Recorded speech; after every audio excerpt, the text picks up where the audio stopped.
반갑습니다. 3월 24일자 신문일기를 진행할 국제신문의 김민주 기자입니다. 오늘 부산은 낮 기온이 11도까지 오른다고 하고요. 근데 이 구름이 많이 끼고 해가지고 체감상으로는 조금 더 기온이 낮은 것 같은데, 특히 주말까지도 계속해서 구름이 끼고 일요일 오후 같은 경우에는 비 소식도 예보가 돼 있는 상황이라서 혹시 주말에 꽃놀이를 계획하신다면 참고를 하셔야 될 것 같습니다. 자, 그럼 오늘자 신문일기 바로 시작해 보겠습니다. 자, 첫 번째 소식은요, 이 부산 동부산과 서부산을 잇는 이 지하 차도들이 뚫리면서 교통 흐름이 크게 개선이 될 것 같다, 이런 기사인데요. 한번 바로 살펴보겠습니다.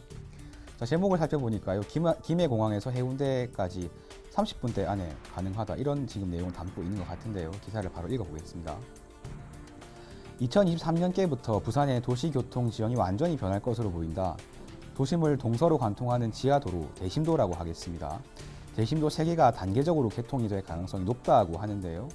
첫 번째는 GS건설이 김해 신공항 고속도로 건설을 제안을 했다고 하거든요. 그 내용은 예정대로라면 오는 2026년에 완공이 돼서 김해 신공항과 해운대의 통행 시간을 30분대까지 줄여줄 수 있는 이런 지하차도라고 하고요. 그 다음으로 언급되고 있는 게 만덕과 센텀을 이어주는 지하 고속화도로입니다. 이르면 올해 연말에 착공이 가능하다고 하고요. 역시 GS건설의 제안으로 시작이 됐고, 북구 만덕동과 해운대구 재송동을 연결하는 길이 9.55km 규모의 도로라고 합니다. 2023년까지 완공이 예정이 돼 있고요. 이렇게 되면 이 남해 고속도로 본선 진입구역인 만덕동에서 센텀을 연결해 기존 40분 이상 걸리는 통행시간을 10분대로 줄일 수 있다고 합니다. 끝으로 이야기되고 있는 게 중구 중앙동 그리고 사상구 엄궁동을 연결하는 왕복 4차로 대심도 승악터널입니다. 길이는 7.8km이고요. 역시 2023년에 완공이 될 예정이라고 하고, 이 승악터널과 엄궁대교가 건설되면 북항에서 강서구 에코 델타시티까지 35분 정도 걸리던 소요시간이 10분대로 줄어들 거라고 합니다. 다만 이거랑 관련해서 이제 시민단체의 어떤 지적도 있는데요. 내용은 부산시가 이런 사업들을 추진하면서 이 동서 균형 발전 이런 이야기를 하고 있는데, 실제로는 동부산을 위한 정책으로밖에 볼 수가 없다. 그러면서 이 대중교통 중심 정책을 강조하는 부산시가 오히려 도로 건설에 치중하는 이유를 알기 어렵다, 이런 이야기를 했다는 거고요. 기사에는 안 나와 있는데 이미지를 간단히 보자면 이렇습니다. 그러니까 우리 하나, 둘, 3개의 이 지하차도에 대해서 언급이 됐었고요.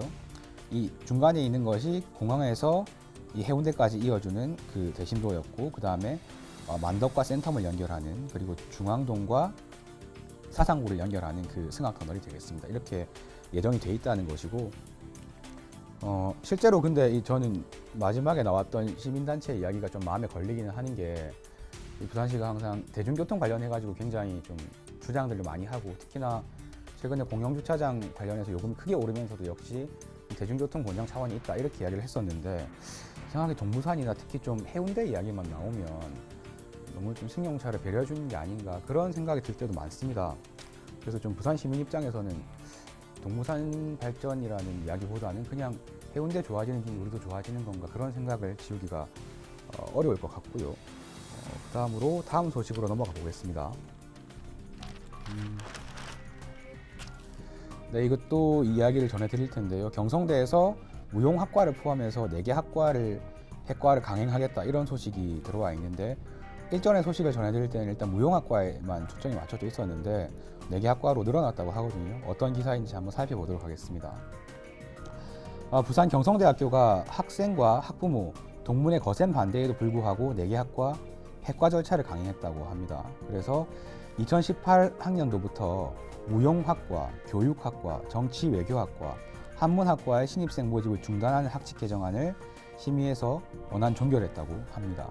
자, 그런데 당초 대학평의원회는 본관 회의실에서 열릴 예정이었지만 해당 학과 학생과 학부모, 동문 등 100여 명이 거세게 항의를 하자 학교 측은 회의 장소와 시간을 통보하지 않고 회의 장소를 옮겼다고 합니다.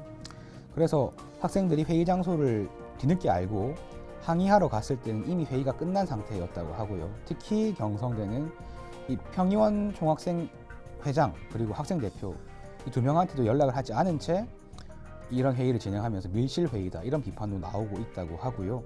이 어떤 학부모님의 말씀이 인용되어 있는데, 학교가 취업률이 낮다는 이유로 폐과를 강행하는 건 근거가 잘못됐다. 이건 전면 재검토가 돼야 된다.